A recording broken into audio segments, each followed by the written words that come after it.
என்னை கட்டினால் நான் செத்து போவேன். கட்டுறாங்க, சாகல. நைட்டு கேட்கிறான், அக்னி கம்பிகளால் கட்டினா செத்து போயிருவேன்னு சொன்ன, சாவுல இல்ல வெறும் கைகால கட்டினாதான் சாக வேண்டும். சிரிச்சுட்டே சொல்றோம். நல்லா தெரிஞ்சுக்கோங்க, இறைவனிடமிருந்து பெற்றுக்கொண்ட அந்த வரத்தினை சாதாரணமாக எண்ணி விடாதீர்கள். நீங்க அதை ஹேண்டில் பண்ணவே முடியாது. இறைவனிடத்துல கொடுத்துருங்க, அவன் ஹேண்டில் பண்ணி கொடுப்பான் நமக்கு. சொல்லட்டுமா ஒரு விஷயம்? அவன் என்ன தெரியுமா பண்ணான்? கடைசியா அவனை கொல்லவே முடியல. உடனே காசுக்கு விலை போன அவள் அழுது புலம்புகிறாள், கீழே விழுந்து புலம்புகிறாள், அழுகிறாள். அழுதவுடன் அவன் சொல்றான், என் தலைமுடியில தாண்டி இருக்கு என் பலம். மடியில் படுக்க வைத்துக் கொண்டு 7 விதமாக அவனுடைய முடியை கட்டி அன்று இரவே தலையை மடிச்சிடுறான். அடுத்த நாள் காலை பலமிழந்து நிற்கிறான். அவர்கள் வந்து பிடித்துக் கொள்கிறார்கள். அவன் 2 கண்களையும் பிடித்துக் கொள்கிறார்கள். பைபிள் சிம்சோனின் கதையை இப்படி முடிக்கிறது. கடைசியாக காத்திருக்கிறான், மனம் வருந்துகிறான், இறைவனிடத்தில் கேட்கிறான். இறைவன் அருள் மீண்டும் கிடைக்கிறது. தலைமுடி வளர தொடங்குகிறது, பலம் வளருது. மறுபடியும் கட்டி போடுகிறார்கள்.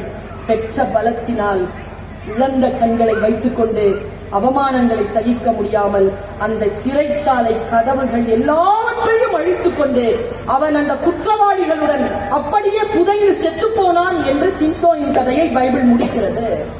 இப்படி சொல்றேன், வாழ்க்கையில மறுபடியும் மறுபடியும் கட்டமைத்துக் கொள்ளலாம் தான். ஆனால் முதல் முறை கிடைக்கின்ற ஆசீர்வாதம் மீண்டும் கிடைத்தார்கள். அதை தக்க வைத்துக் கொள்வதற்கு நாம் என்ன செய்ய வேண்டுமோ அந்த முறைகளை குழந்தைகளுக்கு சொல்லித்தாருங்கள், வீட்டில் இருக்கின்றவர்களுக்கு சொல்லித்தாருங்கள். நாமும் அதை பின்பற்ற வேண்டும் என்பதற்காக சொல்லுகிறேன். 3வது ஆண்டில் நிற்கிறோம். உங்கள் பிள்ளை எத்தனாவது படிக்கிறது என்று எனக்கு தெரியாது. ஆனால் என்னுடைய பார்வையில் இந்த மனிதர்களுடைய அந்த எனர்ஜியை பார்க்கும்போது, திரளாக கூடியிருக்கக்கூடிய இந்த பெருங்கூட்டத்தை பார்க்கின்ற பொழுது ஒரு தரிசனம் கிடைக்கிறது. இதோ என் வலதுபுறத்தில் இருக்கக்கூடிய இந்த ஆலமரம் போல் இந்த கல்வி நிறுவனம் வளரும், இன்னும் இன்னும் வளரும்.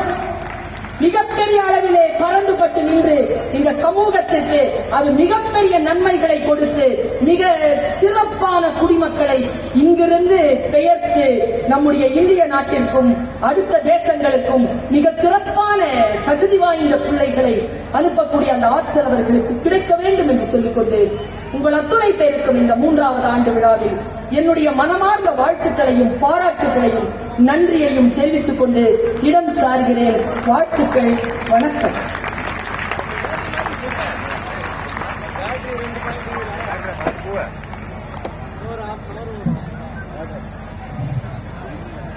மாணவர்கள் பேச்சாளர்களின் வார்த்தைகள்